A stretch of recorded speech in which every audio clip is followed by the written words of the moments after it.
Voilà, bonjour Pierre. Bonjour Pascal, cher Pascal.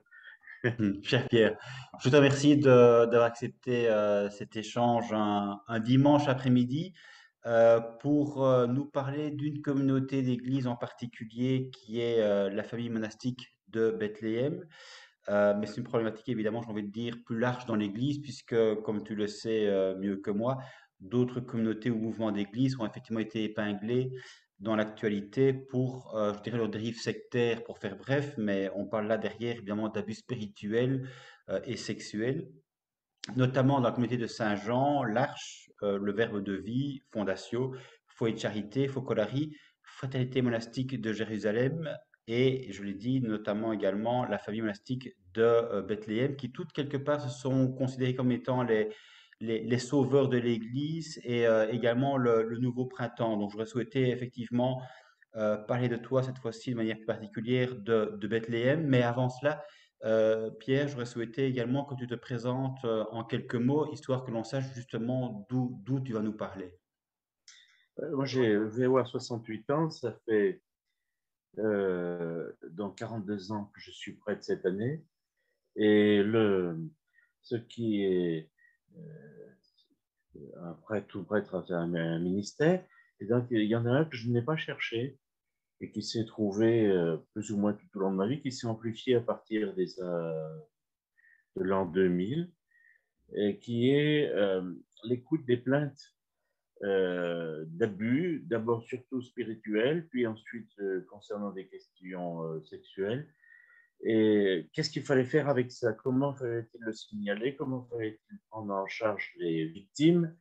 euh, Tout un ensemble de questions qui se sont posées, qui font que j'ai rencontré, sans l'avoir cherché, des laïcs, des confrères, des consoeurs, euh, des, des personnes, des hommes et des femmes qui avaient développé une réflexion à ce sujet ou des pratiques thérapeutiques. Bon, mais qu'est-ce qui se passe pour en arriver là? Mhm. Et donc, par rapport à tout ce qui a été cité, que tu viens de dire, je tiens à préciser deux choses. La première, c'est que il ne s'agit pas de démolir telle communauté ou telle autre, ce qui serait, je vais dire, stupide de mon point de vue. Et si c'est une vraie communauté, elle doit être disposée à recevoir les critiques qui ont été faites en particulier par ses anciens membres pour pouvoir se renouveler, pour pouvoir réajuster le tir. Et puis, la deuxième chose, c'est on est au niveau, je n'aime pas ce mot-là, mais sous l'angle, sous le rapport de réflexion du mécanisme mis en place. Comment se fait-il que dans des communautés qui au départ sont censées vouloir donc rechercher un idéal et le faire partager à leurs membres, on en arrive à des manifestations d'ordre paranoïaque, euh, personnel ou en groupe, collectif, si bien que des gens, au lieu de s'épanouir, se retrouvent complètement enfermés.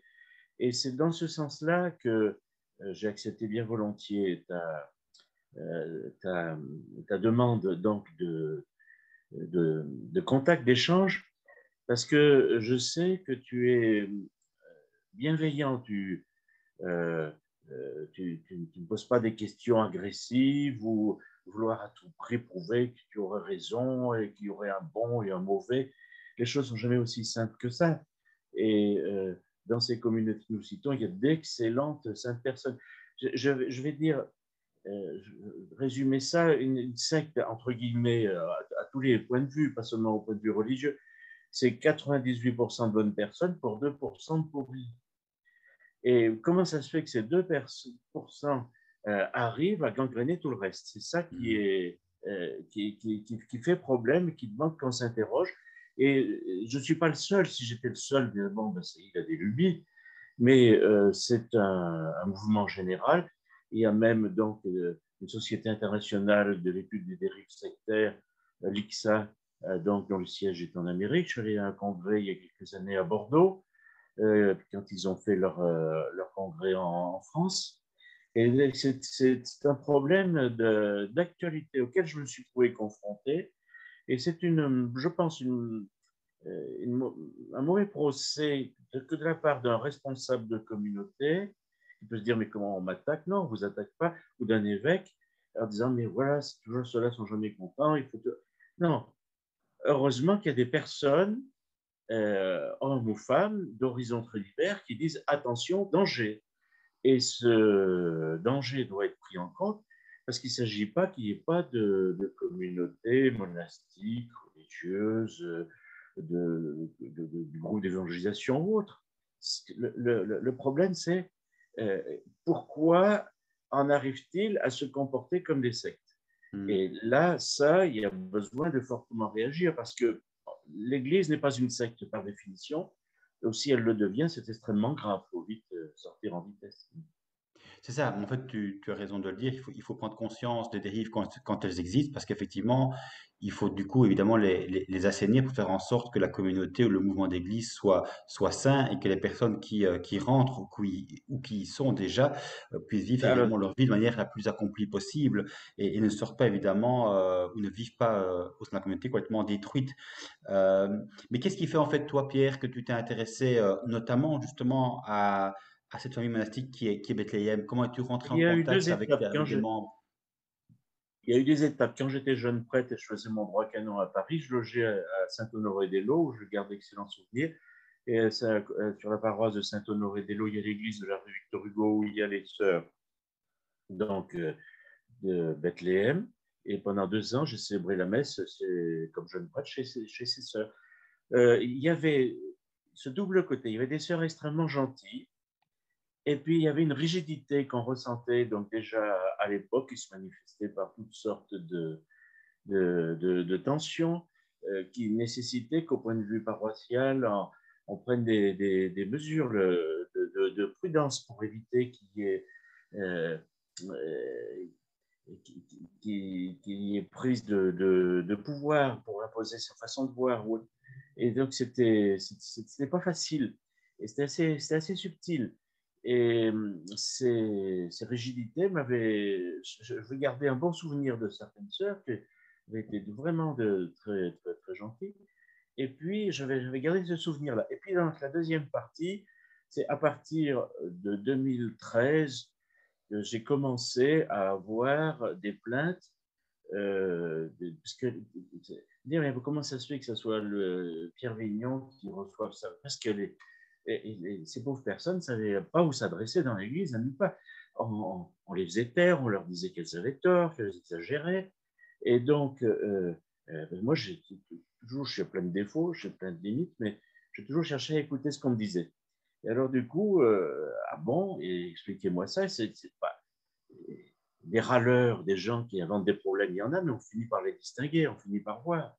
Et quand c'est plusieurs dizaines de personnes qui vous disent ah, mais moi j'ai vécu ci, j'ai vécu ça, on se pose de très sérieuses questions. Donc, ça fait bientôt 10 ans que j'ai été alerté au sujet des dérives dans la communauté de Bethléem. Et dérives qui, pour moi, la faisaient s'apparenter à une secte. Alors, il y a eu une visite canonique dont on a su très, très, très peu de choses parce que c'est toujours secret, secret, secret. Et à mon avis, ça, c'est une erreur. Et ça ne permet pas d'avoir un véritable changement, un véritable redressement.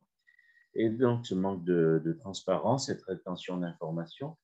Et donc, il y avait en particulier la règle, euh, entre guillemets, de 900 pages que j'ai composée par la Mère Marie, qui était la seule nourriture censée être spirituelle des sœurs. C'était absolument imbuvable. On ne peut pas se développer avec un truc pareil. D'ailleurs, l'Église a demandé que ça soit réduit à 150 pages. Ouais. Et je me demande bien comment ils vont faire pour avoir que ces 150 pages et s'y tenir, et en coupant la référence avec l'Ancien Testament, la fameuse règle. Et puis, il y avait, ce qui m'a le plus horrifié, c'était quand j'ai eu la certitude qu'il existait le fameux cahier de la Vierge, c'est-à-dire que le monial, l'ammonial, le moine de Bethléem, devait écrire ses fautes et ses manquements sur un casier prière et le remettre une fois par semaine dans le casier de la prieure ou du prieur, auquel répondait sous la porte par un petit billet, et c'était soi-disant la Sainte Vierge qui répondait. Ça, c'est de l'ordre de la manipulation la plus totale. Oui, Parce que faire un cahier personnel dans lequel on vérifie son idéal, ça, c'est pas une chose répréhensible. Je veux dire, en faire quelque chose qui est le moteur même de la vie et dans un domaine de, non pas de progrès, mais un domaine de culpabilisation qui enfonce ce sujet, ça ne va pas. c'est ça. Puis Ouais, toutes sortes d'autres choses ouais. qui n'allaient pas. Par exemple, je connaissais Monseigneur Brincard, qui est mort maintenant, évêque du Puy, qu'il avait, s'était imposé au Montvoiron, je crois que c'était là-bas que ça s'était passé, pour avoir accès à une sœur dans laquelle la famille, il voulait avoir des nouvelles. Et on avait c'était pratiquement imposé à lui. Il avait dû prendre un acte d'autorité. Je suis évêque, j'exige que. Et ces façons de faire-là qui alertaient gravement, qui ont mis tout de suite la communauté de Bethléem dans les dérives sectaires. Et puis le fait que la, la fondatrice est extrêmement variée, étant au départ une dominicaine des Tourelles, qui est partie de la communauté des Tourelles, bien sûr, qui est partie euh, à la recherche de plusieurs attachements et qui a finalement trouvé en Saint-Bruno, une très grande figure, mais avec une espèce d'instrumentalisation de l'ordre des Chartreux. Et là, comme ce sont des solitaires qui se taisent, ils n'ont pas trop pu dire grand-chose. Et il faut saluer le prieur général, dans Dismas de la Suisse, qui a essayé quand même d'intervenir et qui a beaucoup agi dans ce sens-là. Parce que il y a l'accaparement de ce qui est appelé un patrimoine spirituel, et on va en faire de cette grâce particulière un système quasi industriel pour pouvoir faire entrer les gens. Enfin, une dernière chose qui n'allait pas du tout, c'était le fameux mot évangélique, qui était clairement une façon de recruter des vocations, des vocations non éprouvées, de faire rentrer trop rapidement donc ces jeunes femmes en particulier. Euh, Tout le monde a eu un moment ou l'autre un petit désir d'ermitage. Il y a très peu de vocations en fait qui sont authentiques dans ce domaine-là. Et si elles se manifestent, c'est après avoir été longuement éprouvées. Et donc tout d'un coup, une petite secrétaire, une ingénieure parisienne ou autre, souvent des femmes assez cultivées, de milieux assez de la bonne société, et tout d'un coup leur prouver qu'elles qu'elles avaient absolument la vocation et que si quelques jours après elles pensaient que c'était peut-être trompé, que c'était le diable qui les attaquait, ça ne pouvait pas faire. Donc il y avait toutes sortes de raisons, il fallait vraiment qu'il y ait des gens qui protestent dans l'Église, et ça c'était important, je ne regrette pas du tout d'avoir joint ma voix à ceux qui le faisaient. Ouais, je trouve que c'est effectivement important pour justement dénoncer ce qui doit l'être dans un souci justement de vérité et de clarté par rapport à ce qui se vit. Tu parlais en fait, Pierre, du cahier de la Vierge qui finalement effectivement se résume, j'ai envie de dire, quelque part à un abus de conscience. Ah, Mais, complet.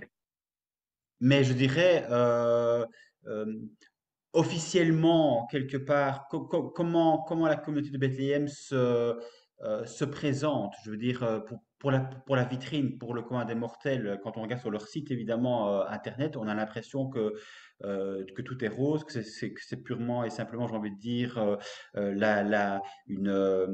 ce serait né d'un désir de la Vierge Marie, et puis qui aurait été effectivement relayé par des personnes qui se seraient senties effectivement appelées dans la communauté. Et donc, j'ai envie de dire quelque part, on a toujours l'impression que toute communauté a une sorte euh, de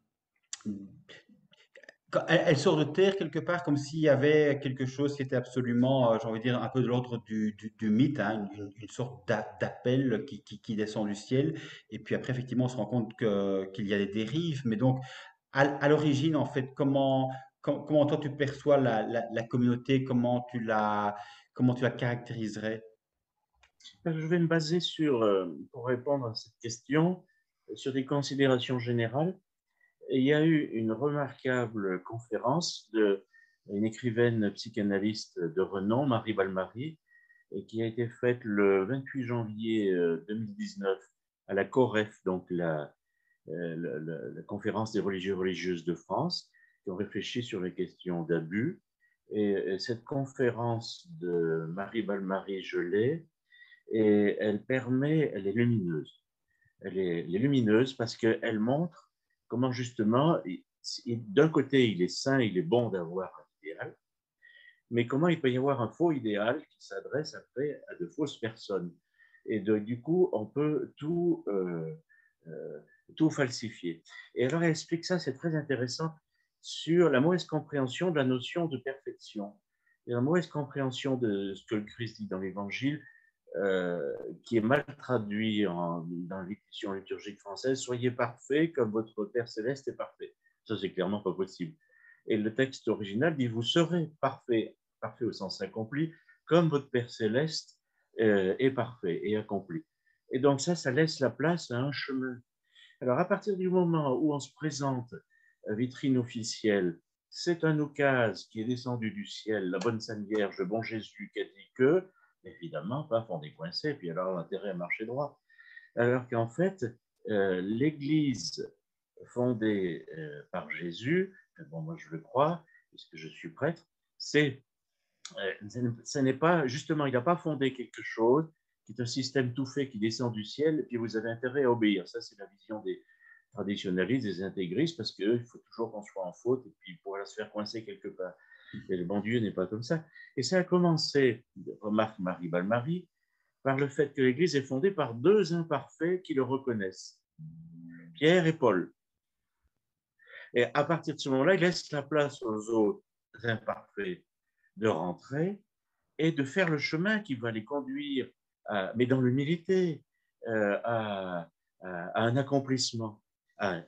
Plutôt que le mot d'accomplissement, pour voir le mot un épanouissement. Et c'est ça qui est important. Tandis que dans la fausse organisation, il y a des tables de la loi qui tombent du ciel, on ne discute pas, parce que sinon vous adorez le veau d'or, etc. Vous êtes, les supérieurs sont parfaits et vous allez être parfait. Et donc, ce qui est l'ajustement, la bataille, ce qui est de l'ordre du combat spirituel, devient une éternelle culpabilisation. Vous êtes toujours en faute. Alors, il y a un point que j'ai oublié de signaler dans la communauté de Bethléem, c'était le fait, la violation, sur bien des sujets, des conditions reconnues par l'Église pour le Code de droit canonique. On ne peut pas faire, par exemple, un noviciat de plus de 2 ans. L'accession à la profession religieuse était à la tête de la cliente ou du client en fonction des humeurs des supérieurs. Donc, il y en a qui ont pu attendre 9 ans, 10 ans avant qu'on... et alors, vas-y, que je te prie, que je te... Ça, c'est quelque chose qui ne va pas. Alors, Marie Balmary explique justement que cet idéal durci s'adresse à des personnes généreuses qui ont un idéal en elles-mêmes, et ça c'est une bonne chose d'avoir une recherche d'idéal en soi-même, mais qui du coup rentrent sans s'en rendre compte dans un système où elles sont perpétuellement, où on est perpétuellement en faute.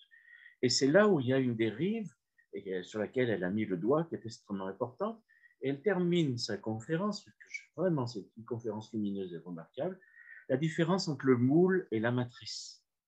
La matrice, c'est le sein maternel qui fait que des êtres différents sont enfantés et qu'ils vont avoir leur personnalité, ils vont avoir leur place, ils vont devenir un des enfants de la famille.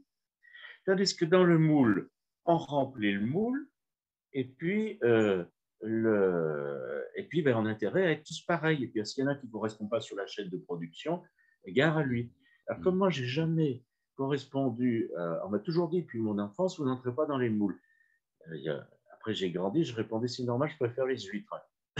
Alors, mais quand j'étais enfant, on me mettait à la porte. Vignon dehors, combien de fois? Et pas parce que je répondais, parce que je répondais trop bien.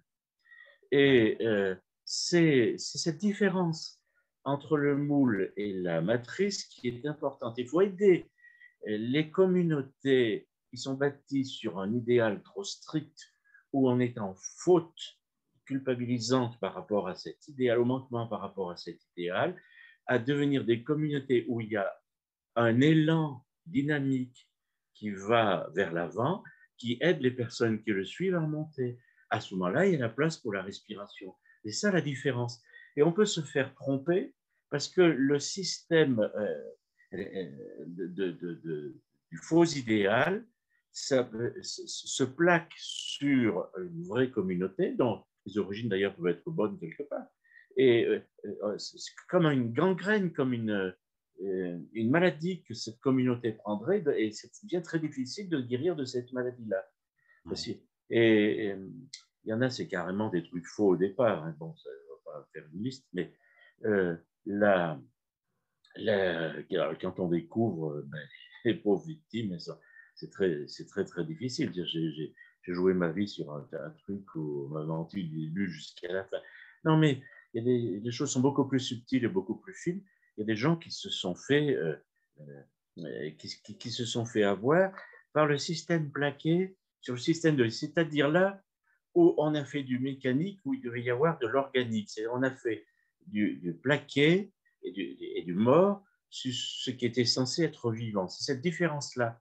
Et à partir du moment où un groupe, une communauté ou une personne se rend compte qu'elle a fait quelque chose, elle est devenue pas, chez une personne, ça se manifeste par la psychorigidité.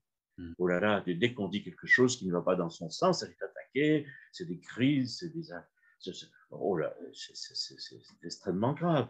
Alors qu'une vraie personne qui est un vrai groupe, une vraie famille, qui dit, ah ben oui, c'est vrai, chez nous, on n'est pas parfait, mais voyez, regardez, on essaye de faire ça. À partir du moment où il y a la place de l'humilité, les choses vont bien. Alors c'est là où je prends une deuxième citation qui va paraître étrange, euh, mais la profondeur de la réflexion est tellement grande. Je me sers de la lettre du pape François sur Saint Joseph, qu'il a publiée il y a 2 ans pour préparer avec un cœur de père. Donc, il contemple Saint Joseph. Alors, évidemment, on peut dire, ça y est, Saint Joseph, c'est un homme, c'est machiste, etc. Euh, Saint Joseph était effectivement un homme, mais si on lit ce qu'il dit de Saint Joseph de façon générale, ça s'adresse aussi aux femmes. Et alors, ça, c'est extrêmement. Je vous prends ces deux petites citations qui, à mon avis, sont très lumineuses et permettent de comprendre où se trouve l'erreur à une communauté qui est tombée dans la faute. Alors, pour le coup, là, c'est culpabilisant parce qu'il y a la vraie et la fausse culpabilité, mais on parlait de la fausse culpabilité jusqu'à présent, mais quand c'est la vraie, c'est quand on a fait une erreur, il faut la reconnaître. Être père signifie introduire l'enfant à l'expérience de la vie, à la réalité, ne pas le retenir, ne pas l'emprisonner, ne pas le posséder, mais le rendre capable de choix, de liberté, de départ. C'est peut-être pourquoi, à côté du nom de père, la tradition a qualifié Joseph de très chaste. Alors, si vous transposez les choses euh, euh, donc universelles, donc il n'y a plus de problème de machisme, je ne sais pas quoi, ce n'est pas une indication simplement affective, mais c'est la synthèse d'une attitude qui exprime le contraire de la possession. La chasteté est le fait de se libérer de la possession dans tous les domaines de la vie. C'est seulement quand un amour est chaste qu'il est vraiment amour. L'amour qui veut posséder devient toujours à la fin dangereux, il emprisonne, étouffe, rend malheureux.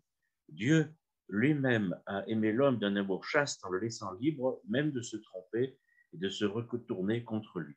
La logique de l'amour est une logique de liberté.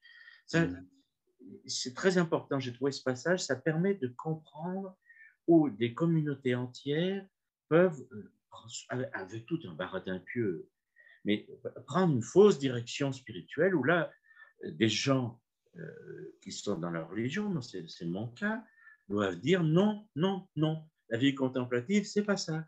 La vie spirituelle, c'est pas ça.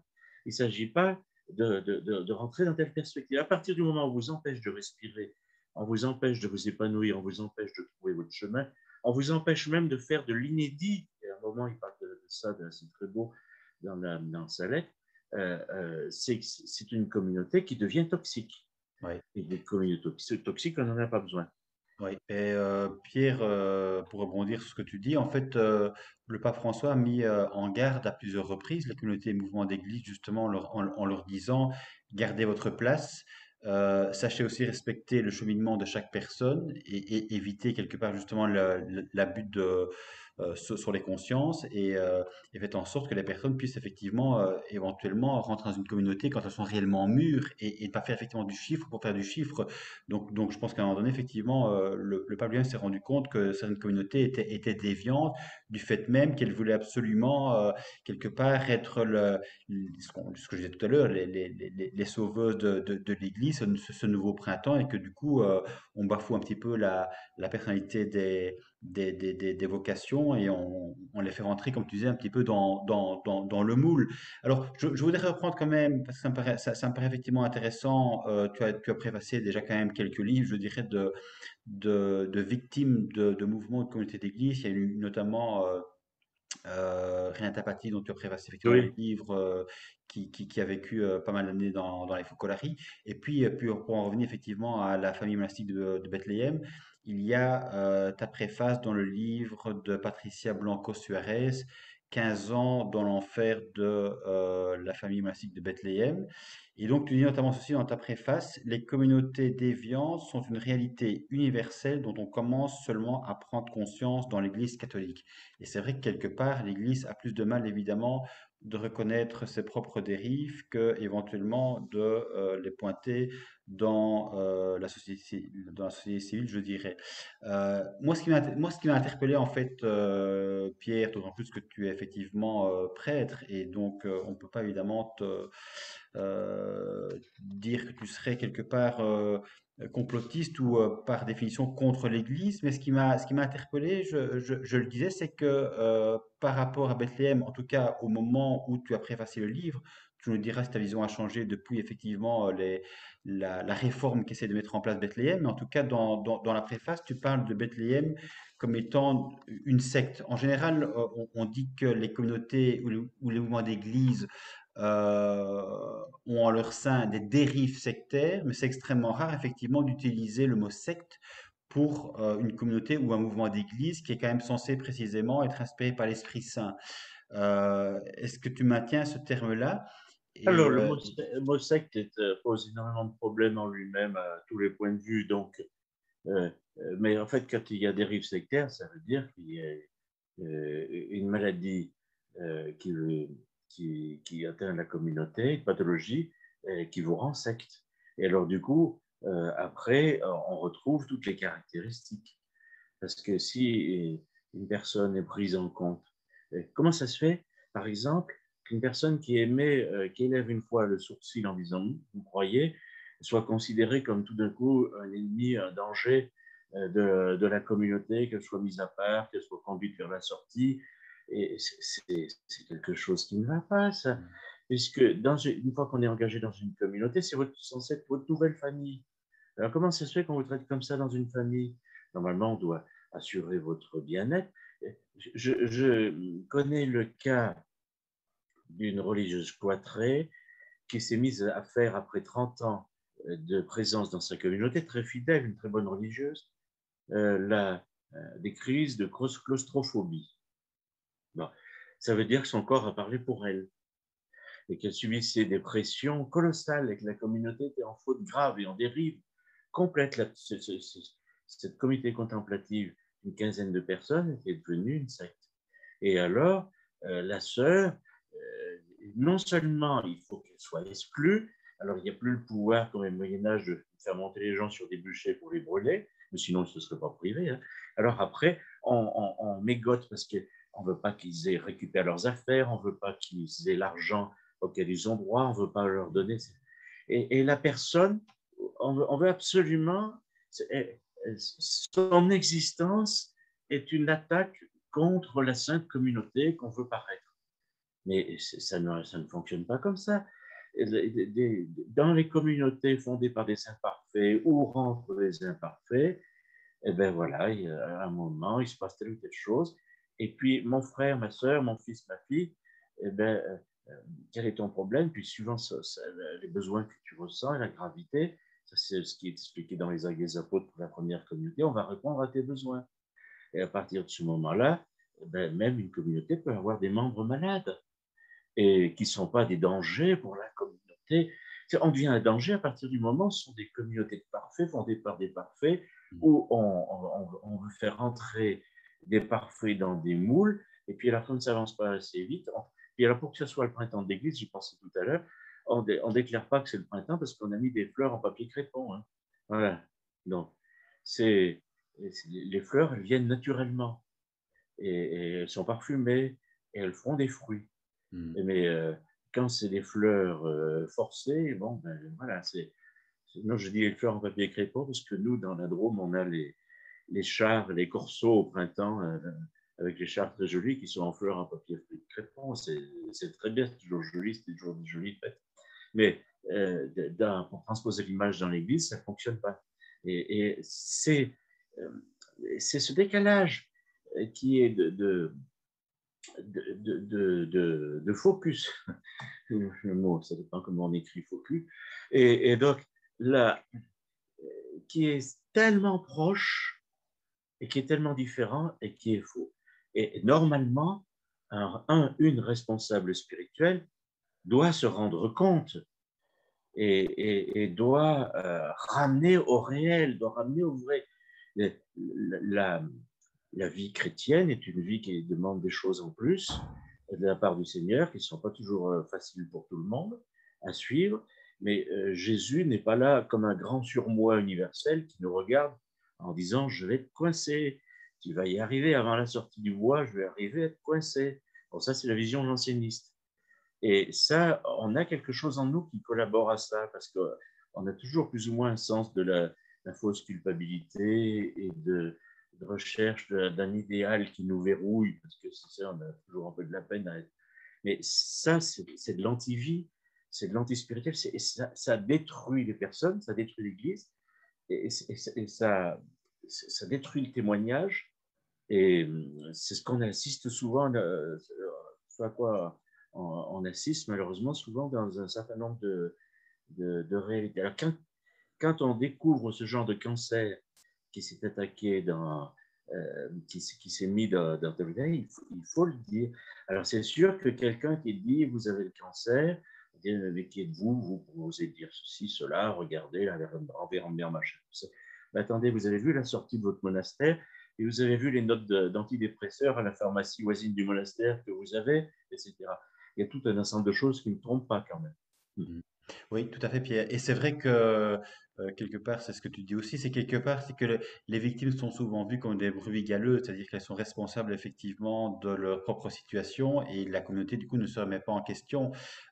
Et quelque part, la communauté ou le mouvement d'église joue aussi évidemment sur les fibres qui sont celles de tout être humain, qui peut effectivement être avoir un idéal extrêmement élevé, mais qui en même temps culpabilise de ne pas être à la hauteur de l'idéal. Et donc, quelque part, si la communauté, évidemment, met une règle qui est à ce point haute que finalement, on est dans l'incapacité d'y répondre, eh bien, de fait, on se sent évidemment amoindri, on se sent coupable.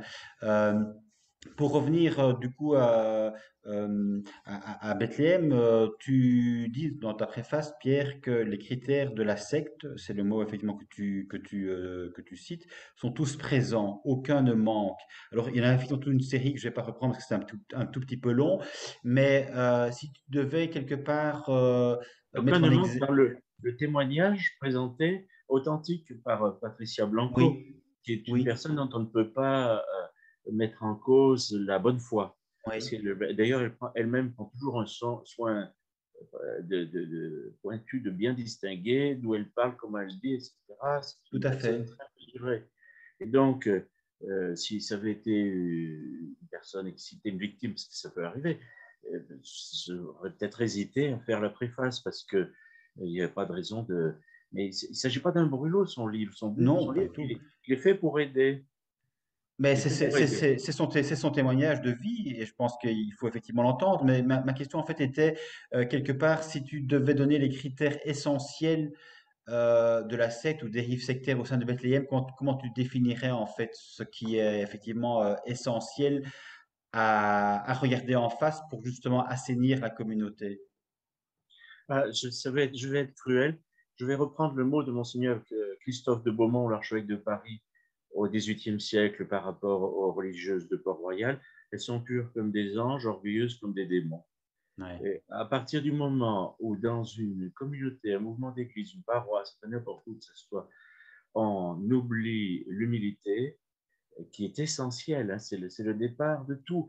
À partir du moment où on bâtit sur autre chose que l'humilité, on est dans l'erreur. C'est le mot de saint Antoine, donc le patron des solitaires d'Égypte au IVe siècle. Hein.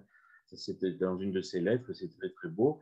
Je voyais le démon répandre sur le monde ses filets, et je dis dans ma prière, mais comment, qui pourra en réchapper? Et j'ai entendu une réponse, l'humilité. Voilà. Et le problème, il a, quand j'ai sur le monde, parce que c'est bien beau, sur le monde, mais pas chez nous. Et sur le monde, c'est aussi sur l'Église. C'est-à-dire que dans l'Église, il n'y a qu'à voir, par exemple, dans certains styles de communauté, où c'est de l'entre-soi avant, euh, je ne peux pas citer de lieu en France, mais avant, est-ce que vous avez le pédigré qui, même le père un tel, est-ce qu'il sent bien du bon endroit pour arriver chez nous et pouvoir frayer, pour pas mélanger, pour bien dire les choses qu'on attend qu'il dira. Parce que si tout d'un coup il y en a un père qui arrive en salopette là-dedans, oh là là, la valeur du père, ça ne nous inquiète pas, mais alors la salopette, ça ne passe pas. Moi, je suis pour les curés en salopette. Enfin, je veux dire, c'est sans parler. l'un n'empêche pas l'autre. Voilà. Mais c'est à partir du moment où on se pousse du col pour dire, ouais, or, il est quand même de notoriété publique que la communauté de Bethléem n'a pas recruté dans la gauche prolétarienne. Hein. Mm. Voilà. Donc c'est un milieu dans lequel voilà, il faut penser d'une certaine façon, d'un certain style, avoir, si vous avez les codes et les usages du milieu, etc.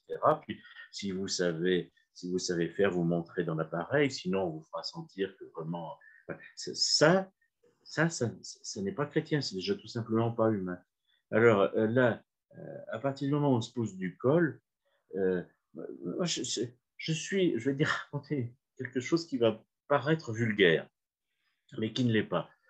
Euh, j'ai tant aimé ce vieux religieux qui était vraiment un saint homme, qui, après une vie de décennies, j'allais voir quand j'étais jeune, de service, d'humanité, de bonté, de prière perpétuelle, d'ouverture aux autres, ça veut dire de sacrifice de soi-même, parce qu'on ne s'ouvre pas aux autres, si on est égoïste, on pense à soi. Hein.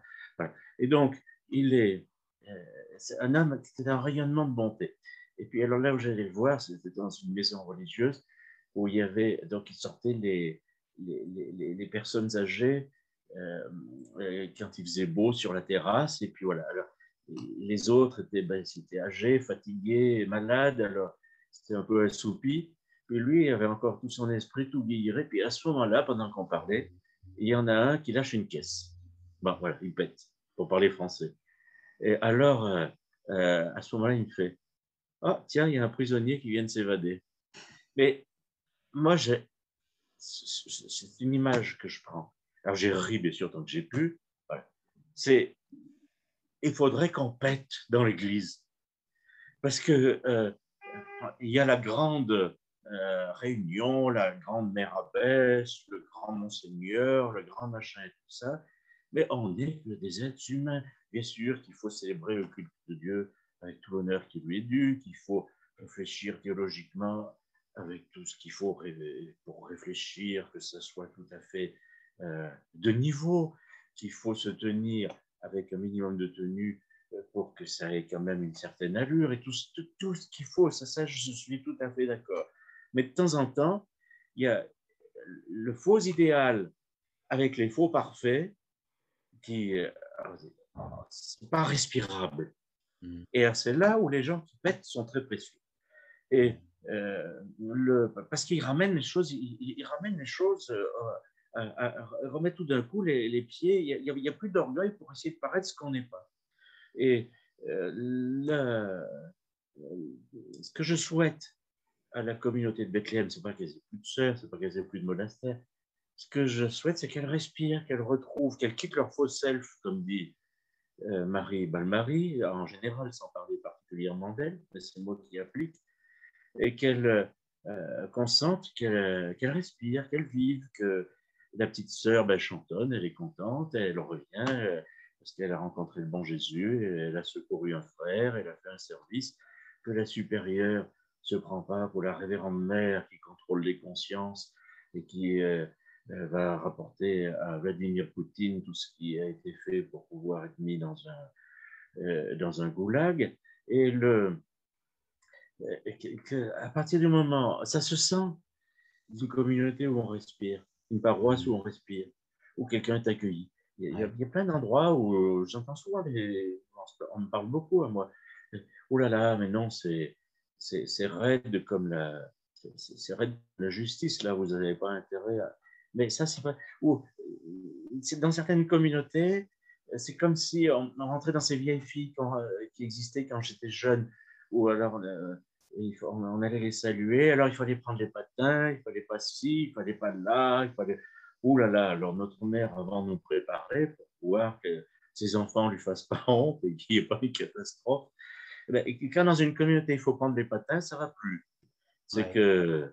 Et ce que je souhaite aux communautés de Bethléem, hommes et femmes, eh ben, c'est que ça respire un bon coup et ça y fera du bien à tout le monde. Et puis il n'y aura plus d'attaque d'apoplexie parce que quand on respire, qu'on desserre un peu les cols, quand d'abord ça plaît plus au Seigneur parce qu'on est plus humble.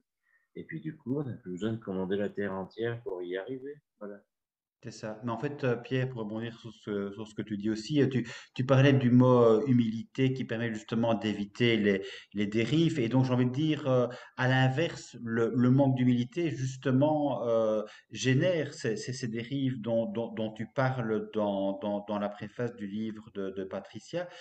C'est quand même effectivement l'essentiel, je dirais, de ce qui pose problème dans cette communauté-là, mais pas que. C'est notamment, tu le dis, le culte de la fondatrice, l'absolutisation de la règle. Tu parles effectivement d'un gloubi-boulga de 900 pages qui était réduit, donc tu me l'as Ben dit. oui, oui. Le recrutement à tout prix, le système de la transparence totale envers les supérieurs, le contrôle permanent, la manipulation par l'anamnèse, les souvenirs induits, le haut-parleur dans la cellule, les ordres contradictoires, la formatation permanente, l'infantilisation, la coupure avec l'extérieur, l'interdiction de consulter librement, l'alternance des violences avec les moments de douceur, l'écrasement par le travail, l'empêchement de se retrouver seul pour réfléchir, la vie luxueuse des supérieurs qui privent les membres de presque tout, le chantage à l'obtention des vœux, le mépris des règles canoniques élémentaires, la manipulation des médecins, la violation du secret médical et le non-respect des règles de santé, l'inobservance des lois sociales pour les membres, les départs à l'insu de la communauté, etc.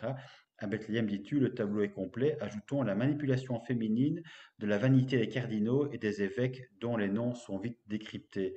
Ce que décrit Patricia est tellement juste. Et Ah ben, effectivement, la c'est séduction des autorités, on dit oui, oui voilà. à l'Église Mais et donc, on n'en fait qu'à sa le tête. manque d'humilité, du coup, se décline effectivement en autant d'indices de dérives sectaires que tu reprends, mais qui ne sont pas Eh propres ben, évidemment à Bethléem. le manque d'humilité, ça s'appelle l'orgueil. Hein. Oui, Et alors, ça, c'est le diagnostic du vieux de la montagne. Mais est-ce que mon diagnostic est faux?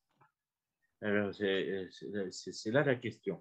Et donc, à partir du témoignage de Patricia, qui est maintenant une honnête mère épouse et honnête mère de famille, et qui dit avec la franchise qui la caractérise ce qu'elle a vécu, elle rend la communauté de Bethléem devrait la payer et la remercier pour le service qu'elle leur rend, en disant, mon Dieu, on a tout fait parfait sur la terre, on n'a fait qu'une seule chose fausse, c'est de ne pas avoir l'humilité qui nous permettrait de rentrer au ciel. Donc tout ce qu'on a fait dans nos monastères, nos machins et tout ça, eh ben, c'est loupé. Parce que j'ai un monastère dans lequel vous passez votre vie qui ne vous conduit pas au ciel et qui vous enferme dans le piège de l'orgueil, c'est quand même quelque chose pour lequel il faut hurler. Et moi, ouais, c'est là où je suis utile parce que, je veux dire, à mon âge, dans ma position, voilà, le Saint-Père peut difficilement m'envoyer les gardes suisses pour me, voilà, d'autant plus qu'il serait arrêté à la Trop tard. frontière. Alors, euh, il faut parler. Et dans ces communautés, euh, voilà, parce qu'on étudie les mécanismes, pas ce qu'on constate de plus, qui manque de plus, c'est la circulation de la parole. Dès que vous voulez, la circulation de la parole, ça doit pouvoir permettre de dire même des bêtises. Hmm. Alors, on parlera pas de l'humour qui est nécessaire pour la vie de tout le monde et à la vie de toutes les communautés. Si on rit plus, ça ne va plus. Hein. Mais là, ben oui, ben, le frère a dit une énormité, la sœur a dit une énormité. Ben, on est bâti pour ça, c'est pas une affaire. Et puis, il va rectifier son jugement de lui-même, d'elle-même. Alors, la, la, la plus grande fonction de tous ces commissaires pontificaux qui sont nommés dans les communautés aujourd'hui, je vais faire la liste, il y en a un paquet, c'est de rétablir la circulation de la parole et de dire, soufflez, vous n'allez pas être fliqué, vous n'allez pas être puni, vous n'allez pas être sanctionné parce que vous n'avez pas fait ce qui était censé être marqué dans le programme. D'abord, c'est parce que Jésus ne se comporte pas comme ça avec nous, sinon on a déjà tout faux avant d'avoir commencé. Et puis, parce que dans à partir du moment où une vie de famille, une vie de groupe ne permet plus cet épanouissement, il faut se tirer en vitesse. Et c'est Hmm. dans ce sens-là. Sauf si les gens de la communauté sont vraiment humbles en disant, ben oui, c'est vrai, on était devenus, il n'y avait plus que le père un tel, la mère une telle qui comptait.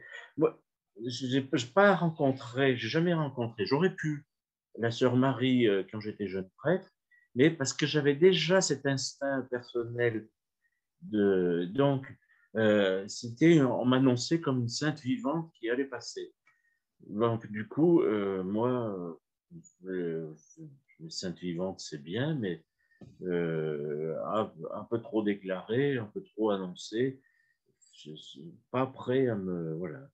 Euh, on a Jésus, on a Marie, on a déjà. Bon, c'est très bien après.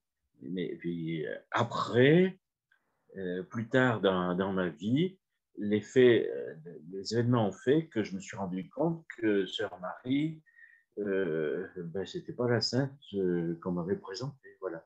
Et Hmm. ça n'enlève rien à elle, parce qu'elle aussi devait apprendre l'humilité. À partir du moment où vous êtes une parfaite, qui a fait une règle parfaite, qui doit avoir des gens parfaits, et que vous ne vivez pas, parce que c'était le cas, alors là, vous avez Bien. vraiment à faire un énorme bazar, et quelque Ouais. part, on se demande si le Seigneur lui-même ne veut pas le faire sauter, parce qu'il Hmm. y a les gens qui sont pris là-dedans de bonne foi. Je rappelle que 98% des personnes qui rentrent, ce sont des personnes qui ont un désir en elles-mêmes généreux, qui s'est fait détourner, qui s'est fait avoir. Et le Seigneur lui-même fait exploser ces choses-là. Et il y en a qui résistent, hein, parce que l'orgueil, c'est quelque chose de dur. Ça part pas au décapage comme ça, hein, si facilement. Ça, c'est clair que l'idéal, évidemment, de toutes les personnes, que ce soit des frères ou des sœurs de Bethléem, est évident. J'ai eu l'occasion, évidemment, d'en interroger quelques-uns sur ma chaîne YouTube chaque fois, je suis quelque part admiratif et en même temps sidéré que cet idéal qui est grand et puis quelque part, justement, pris au piège aussi et que les personnes, du coup, effectivement, sortent parfois des dizaines d'années après, complètement cassées, détruites, sous anxiolytiques avec des tentations de suicide, etc. Donc ça, je trouve, c'est dramatique et sans un sou souvent. Alors, Ah ben, on parlait de prise de conscience et d'humilité, Pierre. Ce qui est important aussi, évidemment, dans ce parcours-là, je dirais, pour les communautés mouvements d'église dont on traite, c'est évidemment notamment la commission indépendante sur les abus sexuels dans l'église, la CIAS, qui a évidemment rendu un rapport extrêmement important pour justement cibler le caractère systémique des abus spirituels et ou sexuels. Donc elle s'est installée, cette commission, le 8 février 2019. Elle a rendu un rapport public le 8 octobre 2021. Tu étais l'une des personnes parmi de nombreux autres à être auditionnées par cette commission qui a retenu effectivement le chiffre de 330 000 victimes depuis les années 1950. Et alors, dans la foulée de cette commission, je dirais que forcément, il devait y avoir une réaction de différentes communautés et mouvements d'église qui ont été pointés du doigt. Et si on veut revenir à Bethléem, il y a effectivement eu ce chapitre général extraordinaire qui a été tenu du 30 octobre au 23 novembre 2021 en présence donc d'assistants apostoliques. Et Bethléem, du coup, reconnaît effectivement notamment une exigence d'un changement de mentalité en disant que ce changement devra être évidemment long et qu'il faudra faire preuve de persévérance. Et elle pointe du coup quelque part cette reconnaissance pour les victimes, et c'est ce que toi-même tu as pointé dans l'ouvrage de Patricia, elle pointe effectivement ces dysfonctionnements dans la manière d'exercer l'autorité, notamment justement le problème relatif à la conception idéalisée et trop centralisée de l'autorité, le rôle prépondérant de la prieure, le maternalisme de la prieure et des responsables de la famille monastique de Bethléem, le climat d'exigence trop grand par rapport à cet idéal, la loi du secret aussi, les, la circulation des informations insuffisantes et le manque d'ouverture vers l'extérieur. Alors la question que moi je me pose par rapport effectivement à cette prise de conscience, je dirais, dans les mots, à travers un communiqué de presse aussi, euh, et comment toi tu vois la communauté aujourd'hui? Est-ce que tu penses que réellement par rapport effectivement à ces dérives qui ont été quand même, je dirais, relativement systémiques, c'est pas anodin, c'est pas juste une dérive de l'une ou l'autre personne, c'est vraiment quelque part au sein même de la famille monastique qu'il y a eu effectivement dès le départ un problème. Est-ce que tu penses réellement qu'une réforme de fond en comble pour le coup est réellement possible pour Alors, juguler les dérives dénoncées? je viens d'écouter avec attention tout ce que tu viens de dire. Et là, je vais faire une chose que je fais rarement, je vais me mettre en valeur.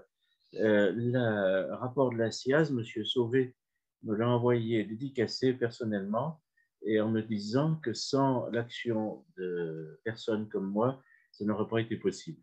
Donc, on m'a tellement accusé d'être le diable et attaqué et calomnié Mhm. que je tiens à mettre au passage pour une fois que j'ai quelque chose qui est dit par rapport à l'action que j'ai pu être amené à accomplir.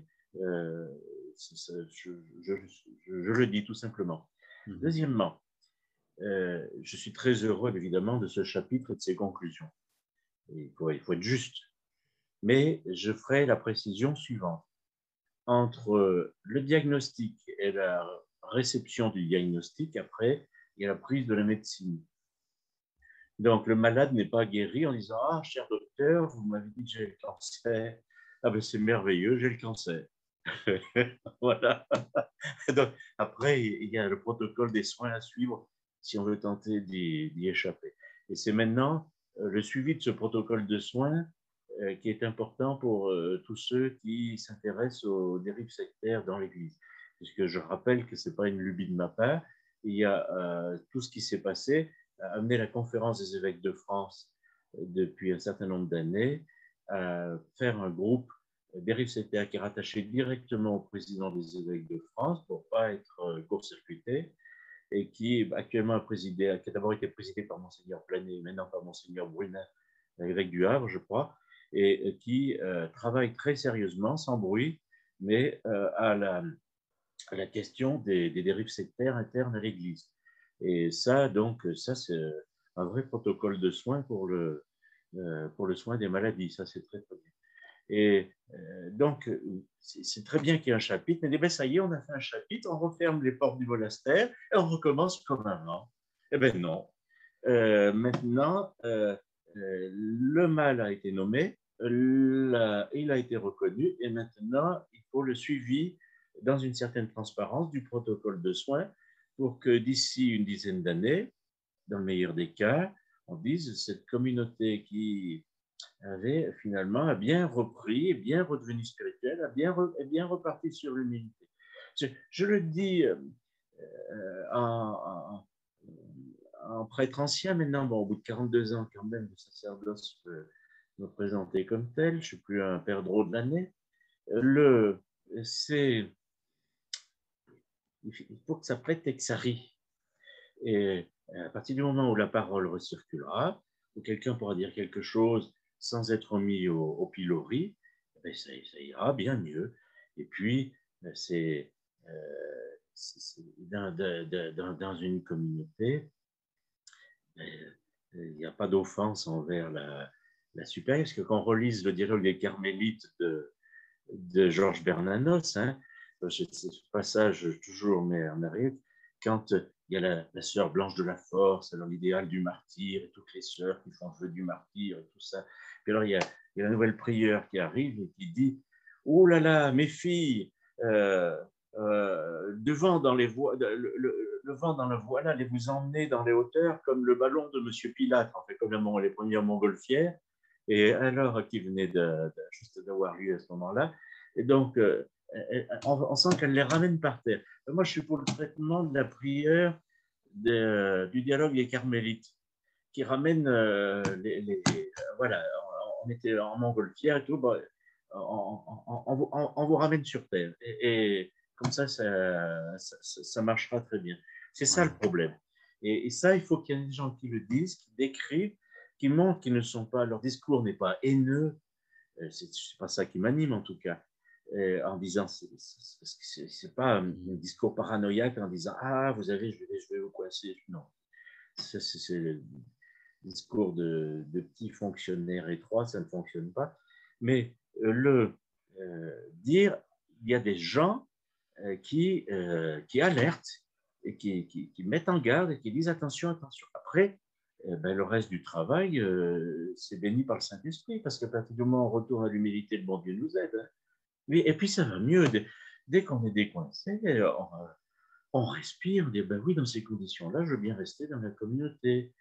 Et voilà, parce que c'est comme l'Église que le Christ a fondée, elle est fondée sur deux imparfaits, Pierre et Paul, qui le reconnaissaient, qui l'acceptaient, et puis ceux qui suivent le sont. Ça ne veut pas dire on dit ben, il faut surtout soyez imparfait, on n'a pas de peine à l'être, on l'est par définition. Mais on s'élève, on reçoit cette grâce, on s'aide fraternellement, on ne tombe pas sur le frère ou la sœur qui, et à partir de ce moment-là, c'est une vraie société fraternelle. Et il s'en faut des communautés, ça commence seulement à rentrer un peu, où on va prendre soin de nos frères et de notre sœur qui a été amené à retourner dans le monde et qui a besoin, après nous avoir donné 10 ans, 15 ans, 20 ans, des fois plus, que les arriérés financiers lui soient payés, qu'il puisse avoir une vie correcte, digne, ne serait-ce que pour le respect qu'on doit à la communauté dans laquelle on a été, Ouais. et puis par rapport au travail et à tout ce qu'il a apporté, à tout ce qu'il a fourni. Donc, c'est en revenant à l'humilité, on rétablit le focus, on détruit le focus, et ça permet d'être, de reprendre sa ligne. Et si notre échange peut aider des gens à prendre conscience de ça, alors on aura bien travaillé aujourd'hui. Voilà. Oui, mais justement, je voudrais quand même revenir un petit peu brièvement là-dessus, Pierre, ça me paraît important, parce que quelque part, quel est ton sentiment actuel? Parce qu'effectivement, on parle de changement de mentalité, c'est évidemment facile de le dire, mais on sait très bien que la communauté, elle a été fondée en 1950, donc quelque part, je veux dire, elle a tout un passé qui s'avère effectivement problématique. Comment résoudre, je dirais, de fond en comble le problème, les dérives? Tout ce qui a pu imprégner la communauté, non seulement en termes positifs, mais également en termes négatifs. Enfin, c'est compliqué de changer de fond en comble. Voilà, alors ça c'est un travail qui n'est plus le mien parce que je vais accompagner chaque sœur et chaque supérieur. Ce serait une autre façon de totalitaire de se considérer comme universel. Non, moi ça a été de dire un certain nombre de choses qui étaient difficiles à entendre. Mais il y a l'Église, il y a les frères, et les amis de la communauté, les sœurs. Et à mon avis, le conseil que je donnerais aux sœurs de Bethléem, ce serait de ne pas se refermer en disant on a été attaqué, et alors euh, resserrons-nous, revissons encore plus les choses, faisons moins de fautes, ne parlons encore moins, retenons-nous de respirer, comme ça on va passer à travers. Ben, les dégâts vont être encore plus considérables. Il va y avoir une deuxième salve de récidive du cancer encore plus grave. Donc, c'est dans la mesure, bien sûr, où la vie contemplative le permet, mais la vie contemplative, c'est pas monter au sommet de l'Everest et puis de rester sur un pied, les bras en l'air, et de se retrouver congelé dans cette position. La vie contemplative, c'est certes de monter, mais j'aime beaucoup l'image qu'avait pris un vieux spirituel qui m'a beaucoup inspiré. Il s'est posé la question, il disait, savez-vous pourquoi il y a toujours des vaches au sommet des montagnes? Eh bien, parce qu'elles y sont venues. Oui, mais comment elles y sont venues? Parce qu'une vache, ça se déplace. Voilà. Ah ben, elles y sont venues à leur rythme de vache. Et donc, il y a toujours des vaches au sommet des montagnes. Mais elles y sont venues à leur rythme de vache. Ben, c'est ça. Pour monter dans les célestes prairies, il ne faut pas y aller trop vite. Il ne faut pas se la jouer trop vite. C'est un chemin. Et c'est un chemin qui se fait simplement. Et nos sœurs, les vaches de ce côté-là, pardon, parce que les vaches, disait quelqu'un, elles donnent leur lait, elles donnent leur viande, elles donnent leur peau, elles donnent leur peau, elles donnent tout. Et puis après, on dit la vache. On leur prend vraiment tout. Bon, ben, et moi, je trouve que les vaches sont très sympathiques.